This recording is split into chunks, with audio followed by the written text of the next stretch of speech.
Hello everybody, Ben Rogers here with the Raptors Digest. Riker, the Toronto Raptors made a move, and you know what that means. There's some breaking news, so we're going to play that segment.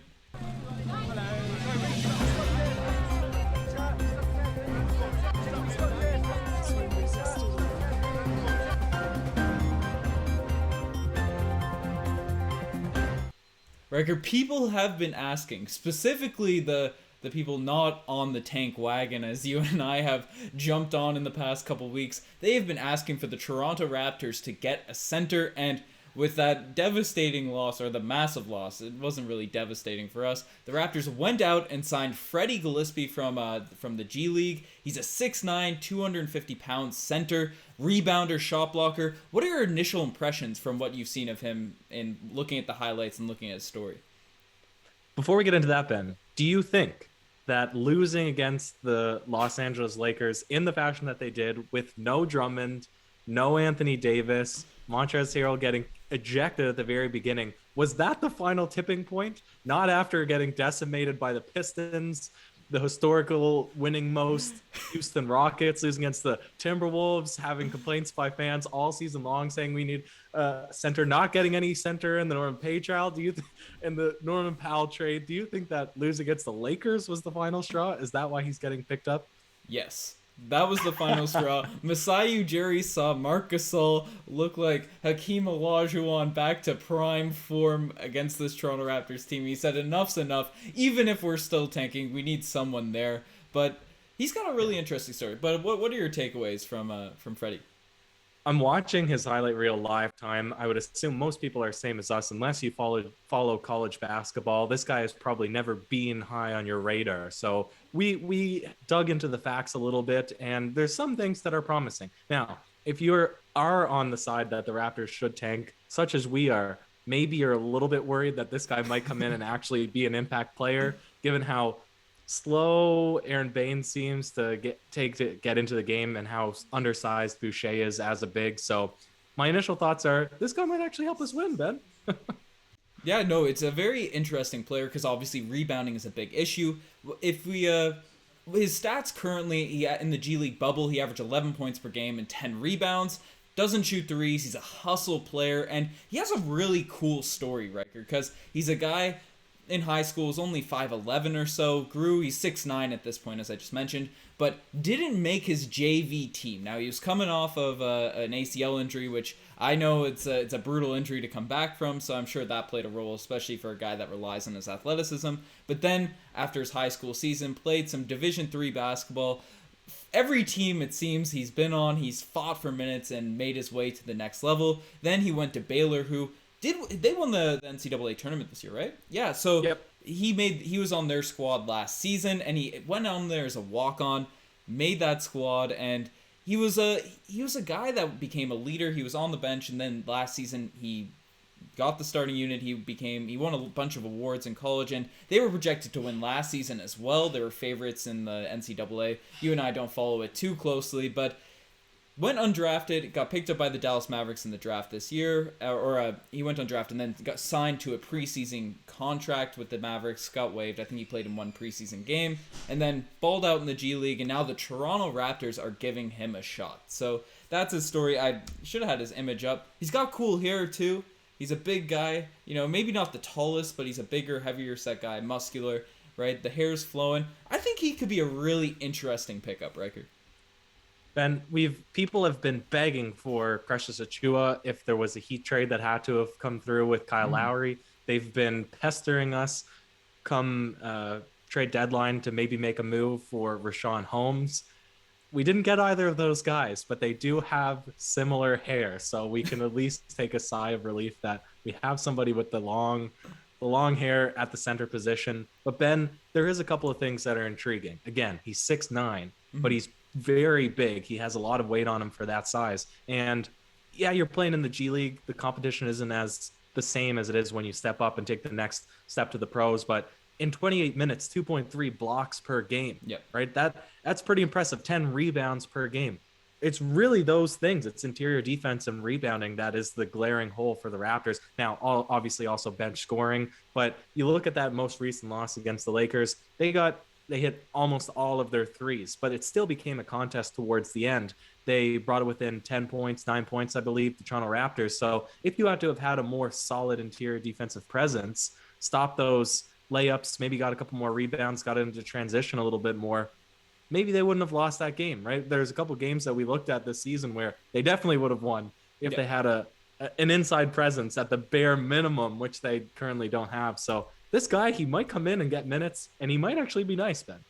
Well, I just played the Aaron Baines segment, and Riker, do you think he could come in and potentially steal minutes there? Obviously, he's on a 10-day contract, and I think we joked the Lakers loss at the beginning of the podcast, but I think the biggest reason Masai Ujiri's bringing in people right now, we have those roster spots available, is currently the whole team is out with injuries. Kyle Lowry, Fred VanVleet, I don't know if McCaw's back, but Watson's still out. We have a bunch of guys on the bench still not going to be available for the next game against the Bulls. So we need to fill up those roster positions. I think we only had 8 guys on the bench last one, and Jalen Harris, I don't even know if he was dressed. So that's a situation where the Raptors just need bodies, and specifically in the front court, that's going to be essential for this team. And he's only 23 years old, so taking a flyer on a guy that has overcome the odds. This is almost an extreme story, as a guy that didn't make his JV team, right, that point, and still was a walk-on to stories, the bet on yourself sort of style that a lot of Toronto Raptors players have,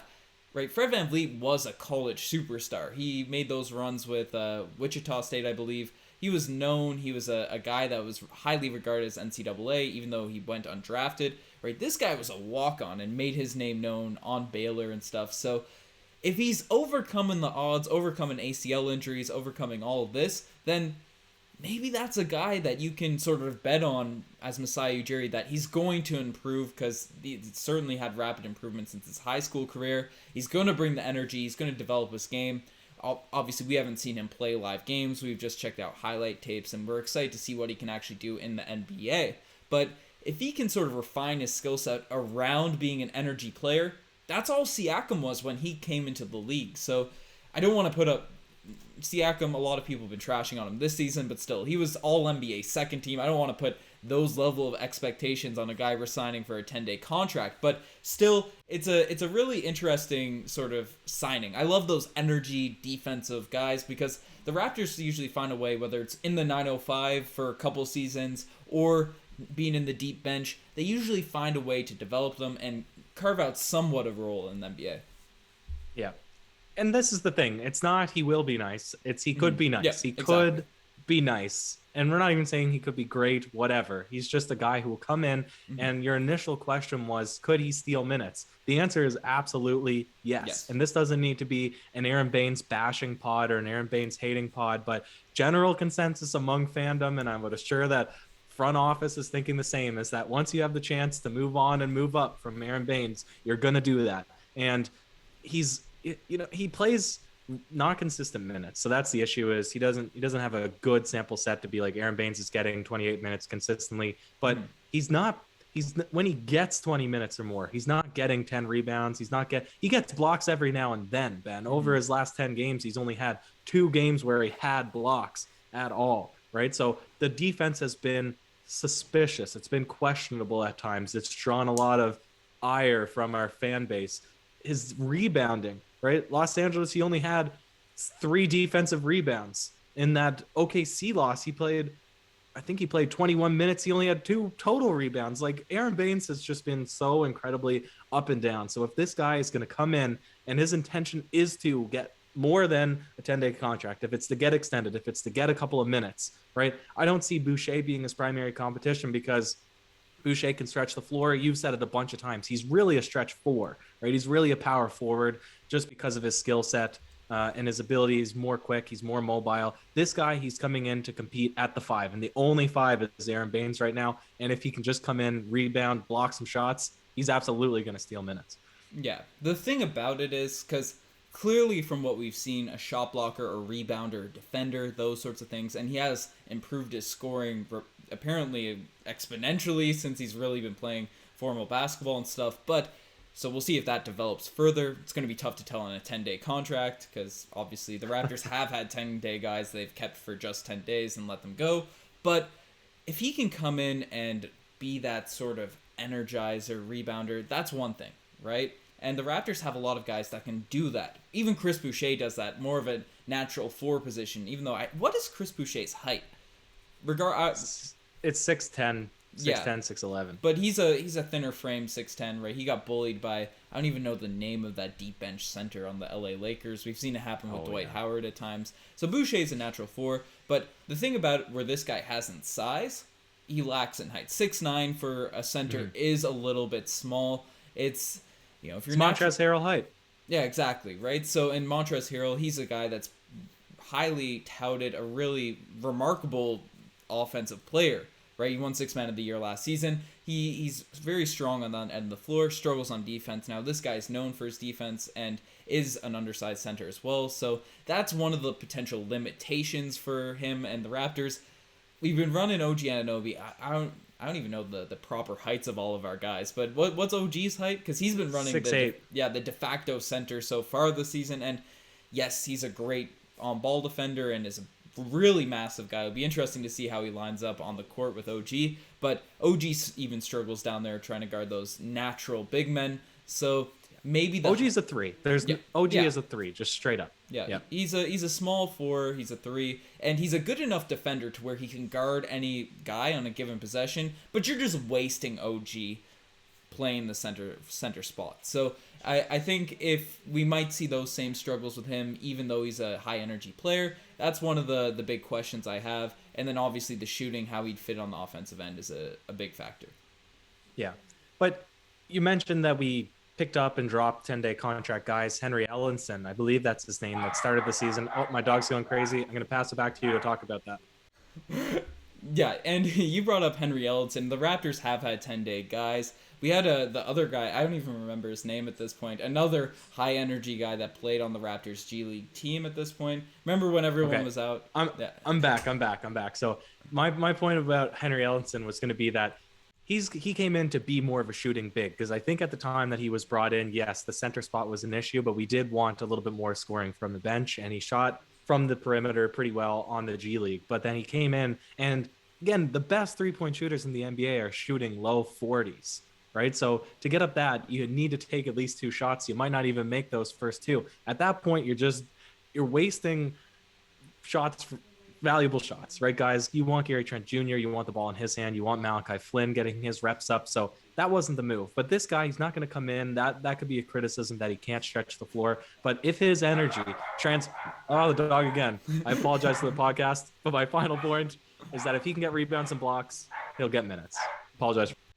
We gotta get the puppers on the podcast, bro. Get them wiling out. I don't know if you're muted if the dog's still going, but you know, that's how it is. And I don't know if we have to go super long with this one, but the Raptors, I want to see them play, and maybe this will be the turnaround moment for the Raptors season, bringing in a player that can energize, play that role, not foul at the end of games when teams just go in on us possession after possession. We haven't really had a close game against a good team recently, so it'll be tough to tell if someone can even do that. But we play the Bulls, we play Vucevic now tomorrow. This pod's going up tonight. So I'm sure he'll get some run against Vucevic. Maybe Nick Nurse will just say, oh, it's a 10-day guy we'll use in practice. Who knows? It could be a Nigel Hayes situation, or it could be an Allen Anderson situation, who I remember was a fan favorite back in the day, 3-point shooting stretch that got a big contract from being with the Raptors. I think he played with the Nets, or if he played 2 years with us. I don't know. That's a throwback name. Who knows what will happen with Gillespie? I'll throw his picture back up on the screen, but anyways, you guys are the best for making this far. Check out the Twitter, the Instagram, all that cool stuff. We're on the road to 20k subscribers. We didn't plug it throughout the video, but definitely subscribe to the channel. Hop in the like section. Check out the TikTok, raptorsdigest.ca. Riker, do you have any last words? Check out the subscribe button and just check it out. With it. You can click check it if it out you want. and interact with it. Make an impression on your mouse pad when it's hovering over the subscribe button. That's it, Ben. Cheers.